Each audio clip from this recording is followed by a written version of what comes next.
There are fights that settle scores, and there are fights that settle questions. This was the second kind. Two champions stood across the ring from each other in the lightweight division, and only one of them was going to leave with every belt that mattered. On one side stood Vasyl Lomachenko, the Ukrainian southpaw whose amateur record bordered on mythology, a two-time Olympic gold medalist who had turned professional boxing into something closer to a chess exhibition. On the other side stood Teofimo Lopez, young, hungry, and built like a heavyweight wearing a lightweight's gloves, a fighter whose family had been promising for years that this night would prove something the boxing world hadn't fully accepted yet.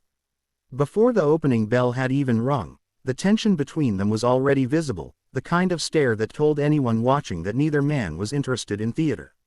This was business, and it was about to unfold over 12 rounds for the entire lightweight kingdom.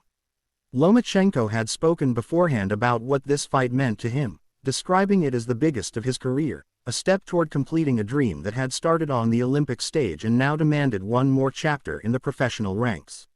He had already tried to unify titles at featherweight and at 130 pounds, and each time the timing hadn't lined up the way he wanted.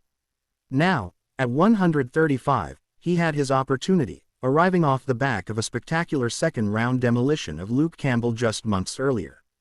Lopez carried a different kind of resume into the ring that night, over 100 rounds of professional experience compared to Lomachenko's much shorter championship ledger, but what he lacked in polish he made up for in a physical presence that seemed to grow more obvious as the fight wore on. From the very first bell, it became clear this was not going to be the Lomachenko highlight reel that fans expected. He moved cautiously, changing levels, testing distance, doing what commentators would later describe as loading information into his internal calculations rather than throwing meaningful offense. Lopez, meanwhile, didn't wait around. He went straight to the body, finding a home for his right hand early and leaving a mark that would linger for rounds to come. It was a smart, deliberate strategy from the Lopez corner, an attempt to make the smaller man feel his size and strength from the very first exchange, and it worked. By the end of the opening round, the disparity in work rate was already stark, with Lopez landing far more of his shots while Lomachenko remained almost entirely defensive, watching, calculating, waiting for an opening that never quite seemed to come. The pattern only deepened in the second round.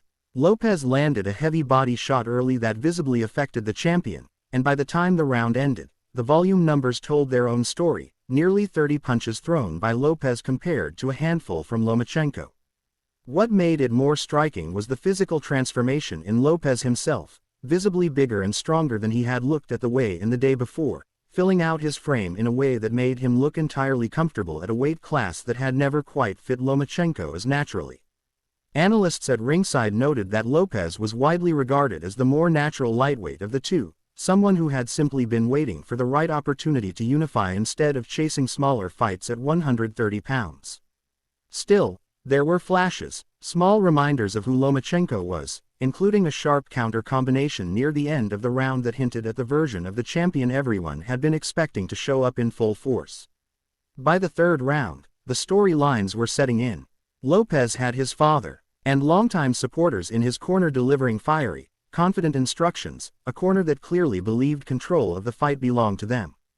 Lomachenko's camp, by contrast, allowed broadcast access to their corner as well, though the language barrier made much of what was said impossible for the English-speaking commentary team to translate. What was translatable, though, was the rhythm of the fight itself. Lopez was stalking, controlling the center of the ring, landing occasional body shots and picking his counters with precision, while Lomachenko remained patient to the point of passivity. The hand-speed comparison between the two men became a genuine talking point, with some observers suggesting Lopez might actually be the faster fighter, something that would have seemed unthinkable before the opening bell. Lomachenko did manage to back Lopez toward the ropes at one point and land a sharp counter combination, but these were still the exception rather than the rule. As the fight moved into its middle rounds, a growing sense of unease crept into the commentary. Round 4 brought more of the same script, Lopez working behind constant pressure and clean body work, Lomachenko still searching for the rhythm that had defined nearly every previous performance of his career. The concern from those calling the fight wasn't just about who was ahead on the cards, it was about the psychology of falling too far behind against a fighter of Lopez's caliber. There was real worry that Lomachenko risked digging himself into a hole so deep that even his legendary ring intelligence wouldn't be enough to climb out of it. By round 5, the punch statistics painted an almost unbelievable picture for a fighter of Lomachenko's reputation, with Lopez throwing dramatically more punches and landing nearly 3 times as many, numbers that suggested this could be heading toward a lopsided verdict if nothing changed soon. Both fighters were dealing with long layoffs heading into the bout, over a month for Lopez and well over a year for Lomachenko, and there was speculation ringside about whether rust was playing a role in the champion's unusually slow start. It was a fair question. Lomachenko was a fighter defined by his in-ring rhythm, his ability to find an opponent's timing and dismantle it piece by piece, and yet through 5 rounds he looked like a man still searching for the ignition switch. The jab count told its own story too. A mere handful of jabs thrown by a fighter whose entire identity was built around varying angles and rhythms through that exact punch. Lopez, a fighter known far more for his power than his craft, was actually out-jabbing him, a detail that spoke volumes about who was dictating the terms of engagement.